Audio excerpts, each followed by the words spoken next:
మొదటిసారి పక్క రాష్ట్రం తమిళనాడు విజయ్ గెలుపు గురించి సాక్షాత్తు పవర్ స్టార్ పవన్ కళ్యాణ్ గారు స్పందించారు.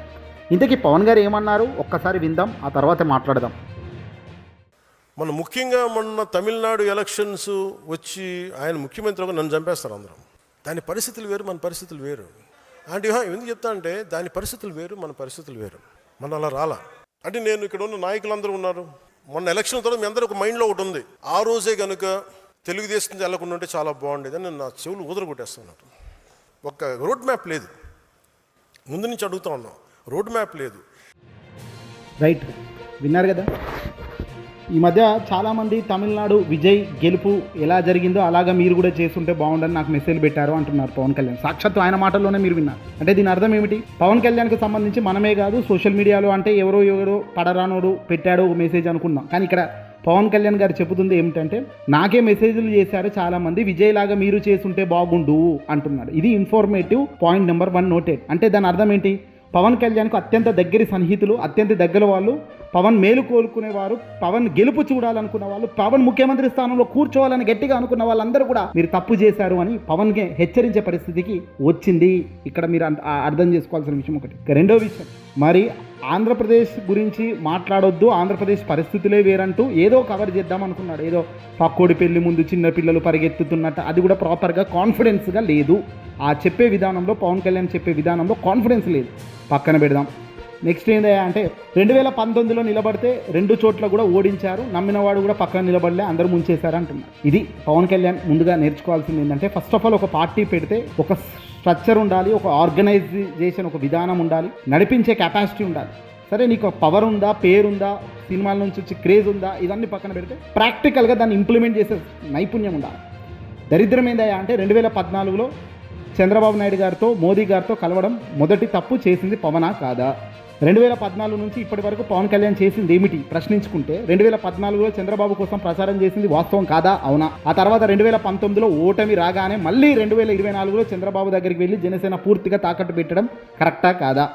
చంద్రబాబు అరెస్ట్ కావడం, ఆ వెంటనే హుటాహుటిన ఆయన ఏదో పడిపోతుందన్నంత హంగామా చేయడం, ఇదంతా కూడా ఒక పార్టీ పెట్టినప్పుడు ఒక విధానం అనేది ఉంటుంది. రాష్ట్రంలో ఏం జరుగుతుంది, మన పార్టీ సిద్ధాంతం ఏంటి, మనం ఏం మాట్లాడుతున్నాం అనే దాంతో పోతారు ఎవరైనా కూడా. కానీ ఇక్కడ ఎప్పుడు కూడా తన సింగిల్ ఎజెండా, సింగిల్ వ్యూహం, single practical thinking nature Pavan కళ్యాణ్కు లేకపోవడం.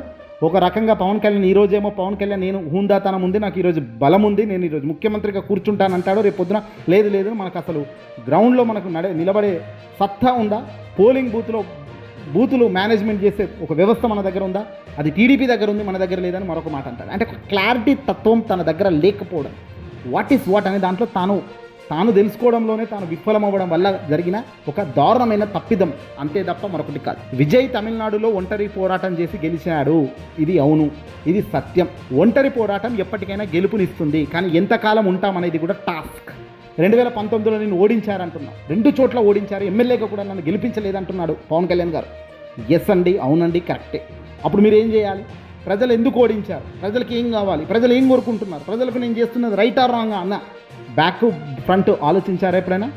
ఎంతసేపు ఎవడో పొత్తులు పెట్టుకోవాలి, ఎక్కడో గెలవాలి, ఏదో అన్యాయంగా ముందుకు వెళ్ళాలని చూస్తున్నారు తప్ప ఒక పర్ఫెక్ట్ విధానంతో ముందుకు అడుగులు వేసే ఆలోచన ఎందుకు చేయలేదు?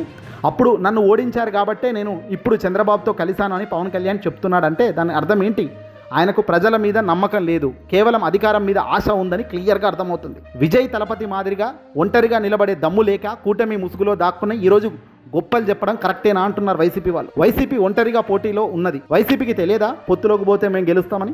ఎవరో ఒకరు పొత్తులోకి పెట్టుకుంటే వైసీపీ ఆ రోజు 2014లో అధికారంలోకి వచ్చేది, 2024లో కూడా అధికారంలోకి వచ్చే పరిస్థితి ఉన్నప్పటికీ వాళ్ళు ఆ అడుగులు ఎందుకు వేయలేదు? ఎప్పుడే కానీ ఒక రాజకీయాల్లో ఒక పార్టీ ఉండాలన్నా, నిలదొక్కుకోవాలన్నా, నడవాలన్నా దానికి ఒక విలువలు, విశ్వసనీయత అనేది అత్యంత బలంగా ఫౌండేషన్ లాగా ఉండాల్సిన అవసరం ఉందా లేదా?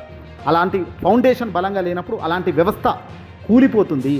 ఒక బలమైన నిర్మాణంలో కావాల్సింది ఏంటంటే ఫౌండేషన్, పునాది అనేది బలంగా ఉన్నప్పుడే నిర్మాణం బలంగా ఉంటుంది. కానీ పునాదే సరిగ్గా లేదు. పార్టీ పెట్టినప్పటి నుంచి ఎవరి నీడలో వెళ్ళాలనో, ఎవరో ఇంకో వాళ్ళు గొప్పగా ఉంటే ఆ గొప్ప వాళ్ళ కింద మనం చేరాలనో ఆలోచనే తప్ప ఎంతసేపు మనం ఏం చేయగలుగుతాము, మనం ఏం చేయాలి అనే ఆలోచనకి ఎప్పుడు పోలేదు పవన్ కళ్యాణ్ గారు. పైగా ఓటమి చెందాను, ఓడిపోయాను అని చెప్తున్న పవన్ కళ్యాణ్ ఎందుకు ఓడిపోయాను, దానికి గల కారణాలు ఏమిటి? నీకంటూ క్యాడర్ ఉందా, నీకంటూ ఒక ప్లేస్ ఉందా?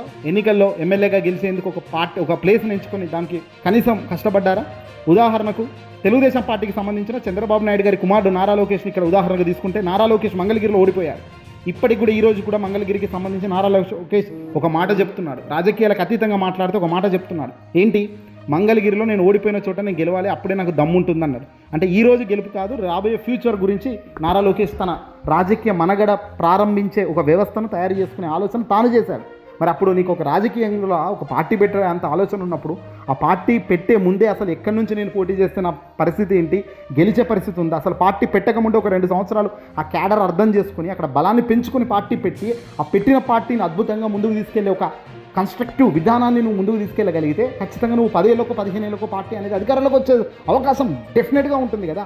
ఈరోజు విజయ్ తలపతి టీవీకే పార్టీ అధికారంలోకి రావడానికి చాలా తక్కువ టైమే పట్టిందేమో, బహుశా 2024లో ఆ టైంలో పార్టీ పెట్టడం, 26లో అధికారంలో రావడం ఇదంతా జరిగిందేమో. కానీ తాను చేసిన మంచి కూడా తనకు రిఫ్లెక్షన్ అయింది కదా. తాను సినిమాల్లో ఉన్నప్పుడే సినిమాల్లో పనిచేస్తూ హీరోగా గొప్ప స్థాయిలో స్టార్డమ్ చూస్తూనే తాను సేవా కార్యక్రమాలు చేస్తూ గ్రౌండ్ లెవెల్లో తాను చాప కింద నీరులా తాను ప్రవహించి ప్రతి అడుగులో గ్రౌండ్ లెవెల్లో తాను తన బలాన్ని నిరూపించుకున్నాడు, తన బలాన్ని గట్టిపరుచుకున్నారు, తన ఫౌండేషన్ బేస్ను పెంచుకున్నారు. ఆ ఫౌండేషన్ అంతా తాను పార్టీ పెట్టినప్పుడు ఒక్కసారిగా యాక్టివేట్ అయింది కాబట్టి అతనికి ఆ గెలుపు అనేది సాధ్యమైంది. ఈ రోజున బేసిక్ ఫౌండేషన్ లేకుండా రాజకీయాల్లోకి రావడం, విధి విధానాలు లేకుండా మాట్లాడడం, వాస్తవాలు అవాస్తవాలు బేరేజు లేకుండా నోట్లో నుంచి వచ్చిన మాటలను సిచ్యువేషన్ తగ్గట్టు వదలడం లాంటి పరిస్థితుల వల్ల జరిగే అపవిజయం కాదా పవన్ కళ్యాణ్ గారు మీది అనేది మా మొదటి ప్రశ్న. పొలిటికల్ గేమ్లో మాటలు మాట్లాడదాము, ఊగేస్తాము అంటే కాదు కదా. ప్రాక్టికల్గా ఏం జరుగుతుంది అనే దానిపై కసరత్తు లేని మాటలు మాట్లాడినప్పుడు విమర్శలు వస్తాయి.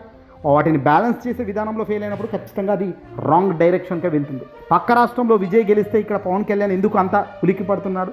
పైగా పవన్ కళ్యాణ్ గారు సాక్షాత్ ఆయనే చెప్తున్నారు, నాకు మెసేజ్లు పెట్టారు మన వాళ్ళు చాలామంది అంటున్నారు. అంటే పవన్ కళ్యాణ్కు జనరల్గా ఒక సామాన్యుడు మెసేజ్ పెట్టే పరిస్థితి ఉంటుందా? తన ఫోన్ నెంబర్ కూడా తెలిసే పరిస్థితి ఉండదు. మరి అట్లాంటి సామాన్యుడు మెసేజ్ ఎవడు పెట్టాడు? సామాన్యుడు నార్మల్ పీపుల్స్. పవన్ కళ్యాణ్ అత్యంత దగ్గరి క్లోజర్ మిత్రులు, అత్యంత బలమైన వ్యక్తులు, అత్యంత మంచి వాళ్ళు, తన మేలు కోరుకునే వాళ్ళే తనకు చెప్తున్నారు పవన్ కళ్యాణ్ గారికి, అయ్యా పవన్ కళ్యాణ్ గారు 15 ఏళ్ళు పార్టీ పెట్టాం, మనం బీకింది ఏమీ లేదు, బహుశా విజయ్ లాంటి వాళ్ళలాగా ఫౌండేషన్ బలంగా పెంచుకొని ఉంటే గట్టిగా ఫౌండేషన్ పర్ఫెక్ట్ వ్యూహాలు పర్ఫెక్ట్ అనాలిసిస్ మనం చేసుకుంటూ ముందుకు పోతే ఆయన డబ్బులు ఖర్చు పెట్టాడా? ఈరోజు విజయ్ నిజాయితీతో ఉన్నాడు, నీతితో ఉన్నాడు, విలువలతో కూడిన రాజకీయం చేశాడు. అది ఈరోజు గెలుపునిచ్చింది. ఏ పొద్దైనా విలువల గురించి మాట్లాడారా పవన్ కళ్యాణ్ గారు? చంద్రబాబును పిచ్చి తిట్టిన పవన్ కళ్యాణ్, లోకేష్ను తిట్టిన పవన్ కళ్యాణ్, సాక్షాత్తు పవన్ కళ్యాణ్ తల్లి గారికి సంబంధించి ఏదో టీడీపీ వాళ్ళు దుష్ప్రచారం చేస్తున్నారని బాధపడ్డ పవన్ కళ్యాణ్, ఇదే పవన్ కళ్యాణ్ 2014లో చేతులు కలిపిన మాట వాస్తవం కాదా? 2019కి వచ్చేసరికి ఇండిపెండెంట్గా పోటీ చేసింది వాస్తవం కాదా? 2024కి వచ్చేసరికి 2024లో తప్పు అనిపించింది, 2029లో 19లో ఒప్పు అనిపించింది, మళ్ళీ 2024లో మాత్రం రివర్స్లో మాత్రం కేవలం తన యాంగిల్ ఒక్కటే, పొలిటికల్గా తన ఇమేజ్ను పెంచుకోవాలి, పొలిటికల్గా ఆశ, పదవుల మీద ఆశ ఉండడం వల్లే తాను అడుగులు వేశాడు. అంతే తప్ప ఇప్పుడు ఏదో షేరింగ్లో ఏదో ఒకటి గట్టెక్కుదాం అనుకున్నారు, సమయం కలిసింది, ఈరోజు డిప్యూటీ సీఎం అయ్యాడు. సరే అయ్యాకనైనా ఏమైనా గ్రౌండ్ లెవెల్లో మనం పొడిచిందా అంటే అది లేదు. గ్రౌండ్ లెవెల్లో ఏమైనా బలంగా తయారవుతున్నామా అంటే అది లేదు.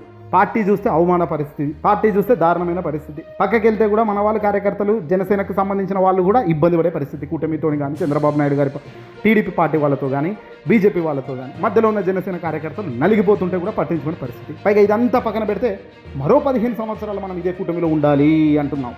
ఇంతకు మించిన దారుణమైన రాజకీయ నాయకుడు ఎవడైనా ఉన్నాడా? నీకు ఒక విజన్, మిషన్, కసి ఇట్లాంటివి ఏమైనా కనబడుతున్నాయా పొలిటికల్ యాంగిల్లో? ఎంతసేపు డైలాగులు వదలడం తప్ప. ఇది మార్చుకోగలిగితే పార్టీ క్యాడర్ బలంగా తయారవుతుంది. పార్టీ బలంగా తయారైనప్పుడు క్యాడర్ చెట్టు ఎదిగేటప్పుడే దానికి ప్రాపర్ నీళ్ళు అందిస్తేనే అది ప్రాపర్గా ఎదుగుతుంది. నీళ్ళు అందించకపోతే ఎండిపోతుంది ఎక్కడికక్కడే. జనసేన పార్టీ కూడా ఆవిర్భావం చాలా కాలం అయిందేమో కానీ ఇప్పటికి కూడా డిసిప్లిన్డ్ స్ట్రక్చర్, ఆర్గనైజేషన్, ఫ్యాక్టరీ లాగా పనిచేసే వ్యవస్థలు లేవు. ప్రాపర్గా దాన్ని డిజైన్, అలైన్మెంట్ చేసే ఒక నైపుణ్యం పెద్ద స్థాయిలో ఉన్న వ్యక్తి దగ్గరనే లేనప్పుడు అది గ్రౌండ్ లెవెల్కి ఇంప్లిమెంట్ తప్పే అవుతుంది. అల్టిమేట్గా అది రాంగే అవుతుంది. ఈరోజు విజయ్ గెలుస్తాడు, రేపు పొద్దున ఇంకో కేరళలో ఇంకో యూత్ అబ్బాయి వచ్చి పైకి వచ్చి గెలుస్తాడు, లేకపోతే ఇంకొక వాడు 1 ఇయర్లో పార్టీ పెట్టి గెలుస్తాడేమో. కానీ పవన్ కళ్యాణ్కి సంబంధించిన పార్టీ పైకి రావడం అన్నా, నమ్మడం అన్నా, ప్రజల్లో జరగకుండా చేసుకుంటున్న పునాదులు ఇవన్నీ కూడా ఈ రాంగ్ డైరెక్షన్ వర్డ్స్ కావచ్చు, రాంగ్ డైరెక్షన్ యాక్షన్ కావచ్చు. ఏదో పార్టీ వైపు నిలబడాలని, నిలదొక్కుకోవాలంటే అవ్వదు. నన్ను ఇట్స్ పీపుల్ ఇలాంటి పార్టీలను కోరుకోరు.